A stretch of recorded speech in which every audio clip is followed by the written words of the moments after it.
여러분, 최근에 고속버스 타보신 적 있으신가요? 그 고속버스가 10년도 채 안 돼 사실상 우리 곁에서 사라지고 있습니다. 어떤 터미널은 폐업 직전 한 달 총수입이 단돈 83만 원이었습니다. 하루 이용객 26명, 38년을 버틴 터미널이 그렇게 조용히 문을 닫았습니다. 그런데 이게 단순한 세대 변화일까요? 요즘 누가 버스를 타냐는 한마디로 끝낼 이야기가 아닙니다. 전국 터미널 161곳이 지금 같은 운명을 기다리고 있고 한국 최대라는 서울 고속버스 터미널마저 60층짜리 빌딩으로 바뀔 준비를 하고 있거든요. 도대체 무슨 일이 벌어지고 있는 걸까요?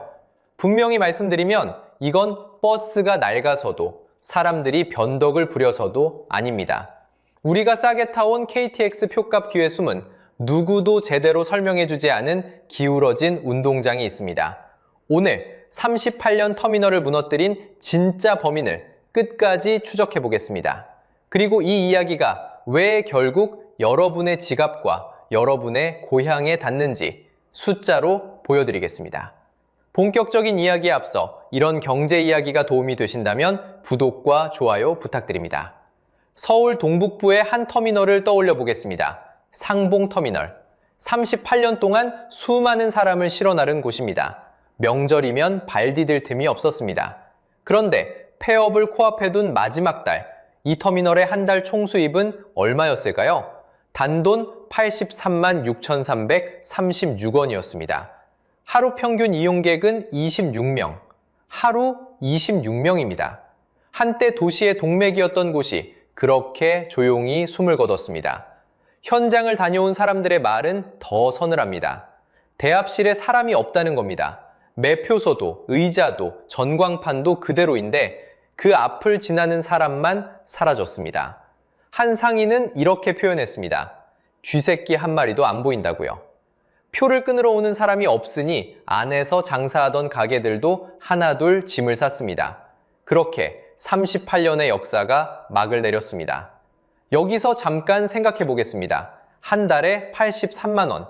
웬만한 직장인 한 사람의 보름치 월급에도 못 미치는 돈입니다. 그 돈으로 터미널 하나를 불립니다. 직원 월급도, 건물 관리비도, 전기요금도 나와야 합니다. 답은 정해져 있습니다. 버틸 수가 없습니다. 그런데 충격적인 사실은 이게 상공 한 곳만의 일이 아니라는 겁니다. 같은 일이 전국에서 동시에 벌어지고 있었습니다. 비슷한 시기 성남 종합버스 터미널이 무기한 문을 닫았습니다.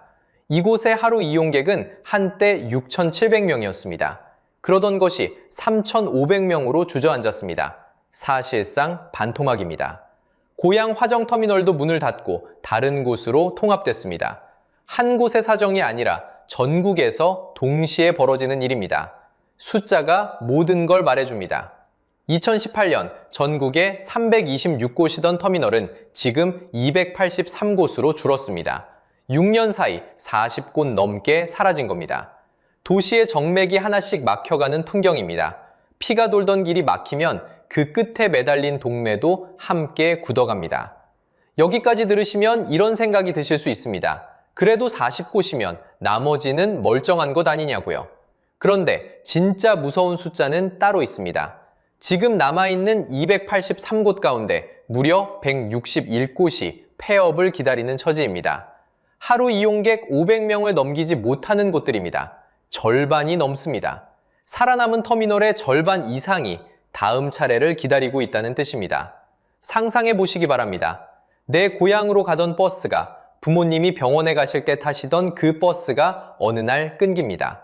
터미널 문에는 안내문 한 장만 붙습니다. 그리고 얼마 뒤 그 자리에는 전혀 다른 건물이 들어섭니다.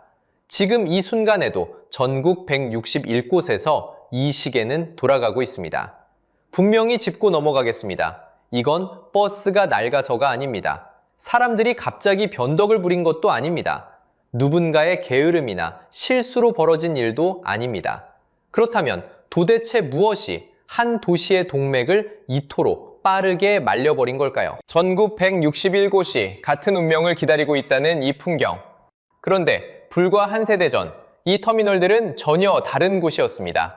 어쩌다 여기까지 온 걸까요? 시계를 1970년으로 돌려보겠습니다. 그해 7월 서울에서 부산까지 이어지는 약 428km의 경부고속도로가 전 구간 개통됩니다. 그 전까지 서울에서 부산을 가려면 꼬박 15시간이 걸렸습니다. 그런데 이 길이 뚫리자 같은 거리가 약 5시간으로 줄었습니다. 15시간이 5시간으로 나라의 위아래가 하루 만에 이어진 겁니다. 그 중심에 고속버스가 있었습니다. 기차도 비행기도 아니었습니다. 전국 구석구석을 실핏줄처럼 잇는 일은 고속버스의 몫이었습니다. 작은 분단위 마을까지 버스가 닿지 않는 곳은 거의 없었습니다. 명절이면 터미널은 사람으로 가득 찼습니다. 표를 구하려는 줄이 건물 밖까지 늘어섰고 승강장은 발 디딜 틈이 없었습니다. 매표소 앞에서 밤을 새우는 사람도 있었습니다. 고향으로 가는 길, 그 설렘의 한가운데 고속버스가 있었습니다. 지금 하루 26명이 오가는 그 터미널이 한때는 가장 붐비는 곳이었던 겁니다. 말 그대로 나라 전체를 잇는 동맥이었습니다.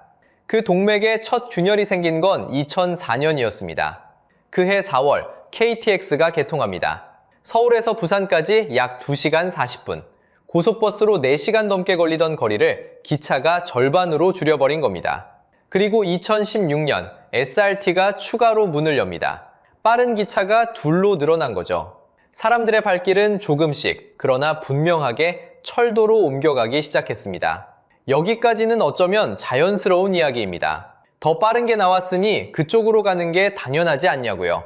그렇게 생각하실 수 있습니다. 그런데 진짜 이상한 일은 그 다음에 벌어집니다. 코로나가 닥쳤습니다. 모든 교통수단이 멈췄습니다. 기차도 비행기도 버스도 텅 비었죠. 위기는 모두에게 똑같이 왔습니다. 출발선이 같았다는 뜻입니다. 그런데 위기가 지나간 뒤가 달랐습니다. 새 교통수단이 회복하는 속도가 완전히 갈렸습니다. 숫자가 모든 걸 말해줍니다. 2023년 철도 이용객은 코로나 직전인 2019년에 99.7%까지 돌아왔습니다. 거의 완전히 회복한 겁니다. 항공도 97.6%, 사실상 원래 자리로 복귀했습니다. 그런데 고속버스는 어땠을까요? 2019년에 약 70%. 셋 중 셋이 같은 충격을 받았는데 둘은 거의 다 일어섰고 버스만 30%가 통째로 사라진 채 일어서지 못한 겁니다. 이용객 규모로 보면 약 3천만 명 수준까지 내려앉았습니다. 여기서 이상하지 않으십니까? 같은 시기, 같은 위기, 같은 회복기였습니다. 그런데 철도와 항공은 돌아왔고 고속버스만 돌아오지 못했습니다. 단순히 KTX가 빨라서일까요? 그렇다면 코로나 전부터 빨랐던 KTX가 왜 하필 회복기에만 버스를 이렇게 따돌렸을까요? 속도만으로는 이 격차가 설명되지 않습니다. 단순히 KTX가 빨라서. 그건 절반의 진실입니다. 나머지 절반, 그 안에 진짜 이유가 숨어 있습니다. 그건 속도가 아니라 그동안 아무도 주목하지 않은 가격표에 있었습니다.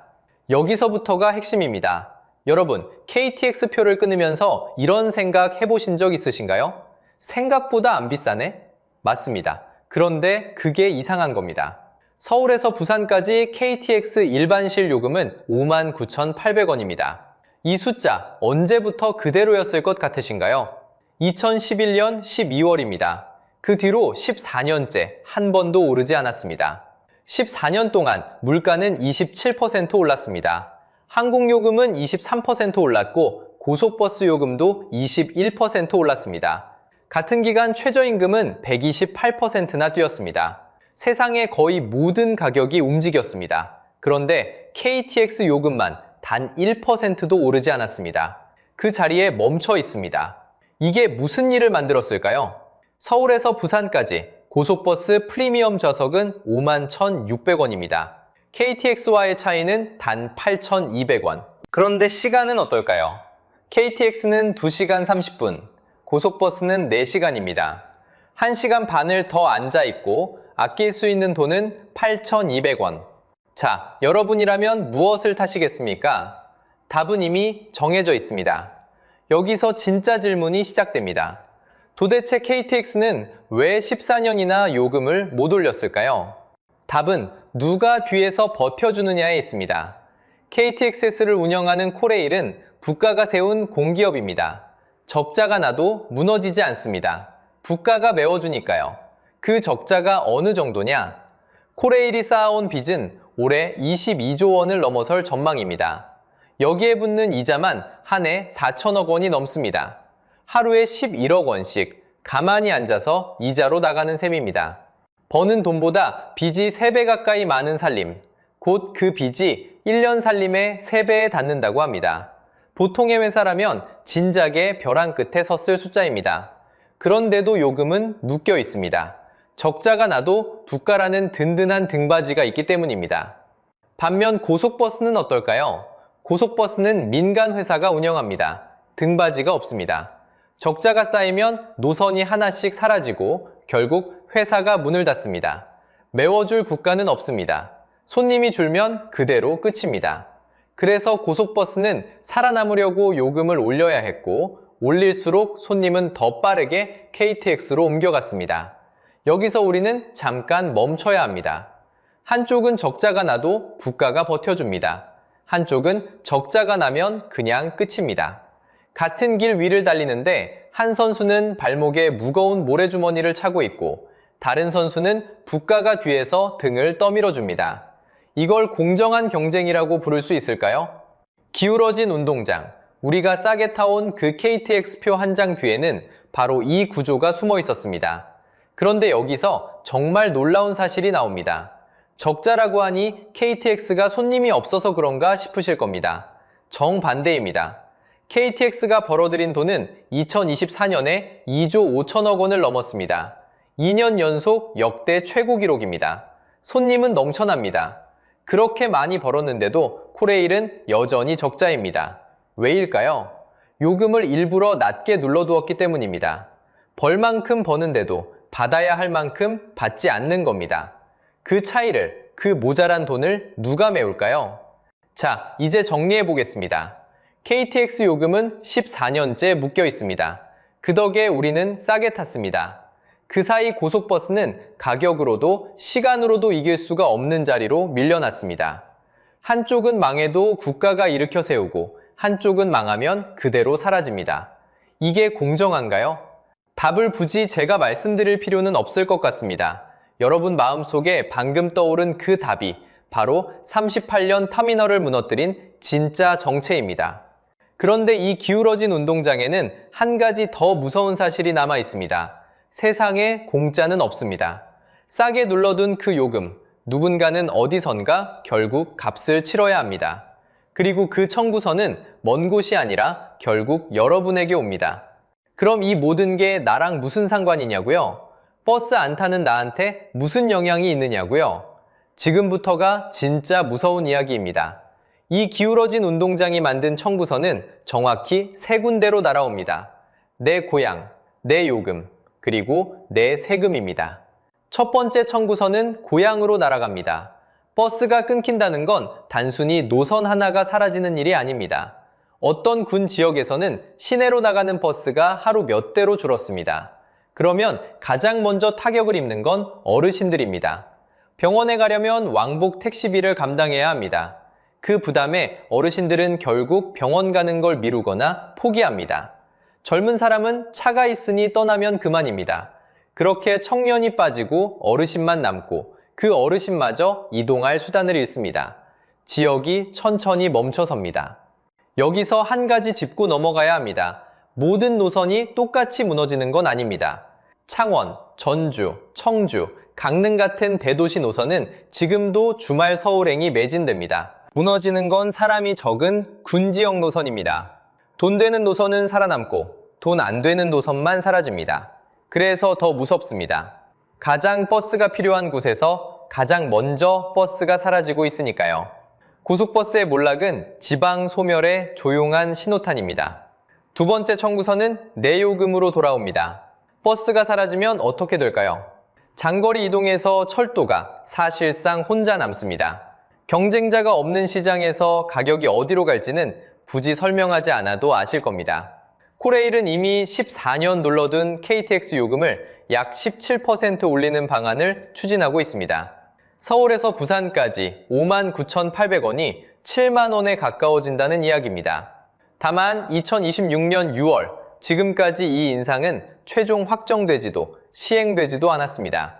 여전히 추진 단계입니다. 반대 방향의 이야기도 있습니다. 정부는 KTX와 SRT를 2026년 말까지 하나로 합치는 작업을 진행 중입니다. 둘을 합치면 겹치는 비용이 줄어 요금을 약 10% 내릴 수 있다는 게 코레일의 주장입니다. 좋은 소식처럼 들립니다. 그런데 학계의 경고는 정반대입니다. 요금을 내리면 적자만 더 깊어지고 그 적자는 결국 국민 부담으로 돌아온다는 겁니다. 한쪽 주머니에서 아낀 돈을 다른 쪽 주머니에서 빼가는 셈입니다. 게다가 요금이 더 싸지면 버스를 떠나는 속도는 더 빨라집니다. 올리든 내리든 결국 그 비용은 우리에게 옵니다. 세 번째 청구서가 가장 묵직합니다. 바로 세금입니다.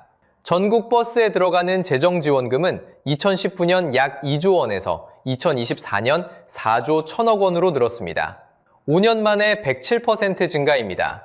그런데 같은 기간 버스 승객은 오히려 12.6% 줄었습니다. 돈은 2배로 들어가는데 타는 사람은 줄어든 겁니다. 적자를 세금으로 메우는 구조가 계속 무거워지고 있습니다. 코레일이 쌓아온 빚도 따지고 보면 언젠가 세금으로 메워야 할 청구서입니다.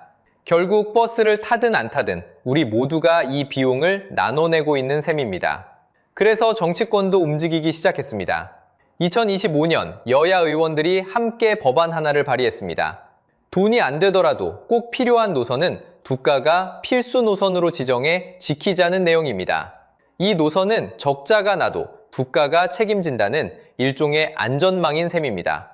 그동안 시장에 맡겨두고 방치하던 고속버스를 공공의 이동권으로 다시 보겠다는 신호입니다. 다만 이 법이 실제로 통과될지는 아직 정해지지 않았습니다. 마지막으로 이 모든 흐름을 한 장면이 압축해서 보여줍니다. 한국에서 가장 큰 서울 고속버스 터미널, 바로 반포터미널입니다. 2025년 11월 서울시는 이 49년 된 터미널 부지를 60층 안팎의 초고층 건물로 다시 짓는 계획을 검토 대상에 올렸습니다. 부지는 87,000제곱미터, 공시지가만 약 1조 원에 이릅니다. 계획대로라면 터미널은 건물 지하로 내려가고 그 위에는 주거와 상업시설이 들어섭니다. 아직 사전 협상 단계라 최종 확정은 아닙니다. 그런데 한국 최대 터미널조차 버스를 얼마나 나르느냐가 아니라 그 땅이 얼마짜리냐로 운명이 결정되고 있습니다. 터미널이 주인공이던 시대가 저물고 땅값이 주인공인 시대가 온 겁니다. 자, 다시 처음 질문으로 돌아가 보겠습니다. 38년을 버틴 터미널의 한 달 매출이 단돈 83만 원, 하루 이용객 26명까지 떨어진 진짜 이유. 그건 버스가 낡아서도 사람들이 변덕을 부려서도 아니었습니다. 14년 동안 멈춰있던 가격표 하나가 만든 기울어진 운동장 때문이었습니다. 한쪽은 적자가 나도 국가가 등을 떠밀어주고 한쪽은 적자가 나면 그냥 문을 닫는 구조. 그 위에서 고속버스는 처음부터 이길 수 없는 달리기를 하고 있었던 겁니다. 그리고 그 운동장이 만든 청구서는 보신 대로 결국 우리에게 돌아옵니다. 끊긴 버스가 내 고향을 멈춰 세우고 사라진 경쟁이 내 요금표를 흔들고 쌓여가는 적자가 내 세금이 되어 돌아옵니다. 이건 남의 나라, 남의 동네 이야기가 아닙니다. 고속버스의 몰락은 결국 우리 모두의 문제로 이어집니다. 여러분의 고향에서는 버스가 아직 다니고 있나요? 혹시 끊긴 노선 때문에 불편을 겪은 적은 없으신가요? 댓글로 여러분의 이야기를 들려주세요. 이런 이야기를 계속 전해드릴 수 있도록 구독과 좋아요로 힘을 보태주시면 감사하겠습니다.